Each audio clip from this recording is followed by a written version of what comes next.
பாதுகாப்பான அரசு அமையும் வரை வெனிசுலாவை அமெரிக்காவை நிர்வகிக்கும் என்று அதிபர் ட்ரம்ப் அறிவித்துள்ளார். மேலும் வெனிசுலா அதிபர் நிக்கோலஸ் மதுரோ நீதியின் முன் நிறுத்தி வைக்கப்பட்டிருப்பதாகவும் அவர் கூறியுள்ளார்.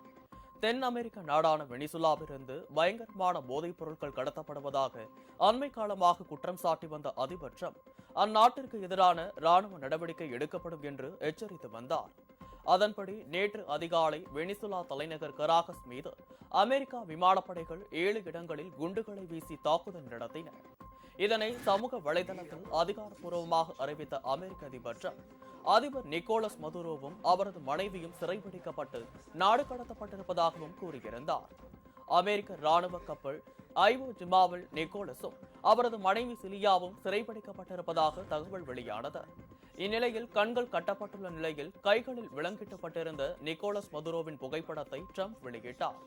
அதைத் தொடர்ந்து செய்தியாளர்களை சந்தித்த ட்ரம்ப், அமெரிக்க ராணுவத்தின் துல்லியமான தாக்குதலால் வெனிசுலா படைகள் மண்டியிட்டதாகவும் தீவிரவாதத்தையும் வன்முறையையும் ஊக்குவிப்பதை வேடிக்கை பார்க்க முடியாது என்றும் குற்றவாளி நிக்கோலஸ் நீதியின் நிறுத்தப்பட்டிருப்பதாகவும் கூறினார்.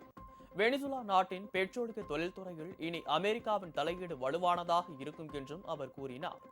புதிய அரசு அமையும் வரையிலும் வெனிசுலா அமெரிக்காவை நிர்வகிக்கும் என்றும் அந்நாட்டின் பொருளாதாரத்தையும் மக்களின் வருமானத்தையும் அதிகரிப்போம் என்றும் ட்ரம்ப் அறிவித்தார். இந்நிலையில் நிக்கோலஸ் மதுரோவும் அவரது மனைவியும் நியூயார்க் அழைத்து வரப்பட்டுள்ளனர். இதனிடையே ராணுவ ஆக்கிரமிப்பில் அமெரிக்கா ஈடுபட்டிருப்பதாக ரஷ்யா, சீனா, ஈரான், கியூபா, ஸ்பெயின், கொலம்பியா ஆகிய நாடுகள் கண்டனம் தெரிவித்துள்ளனர்.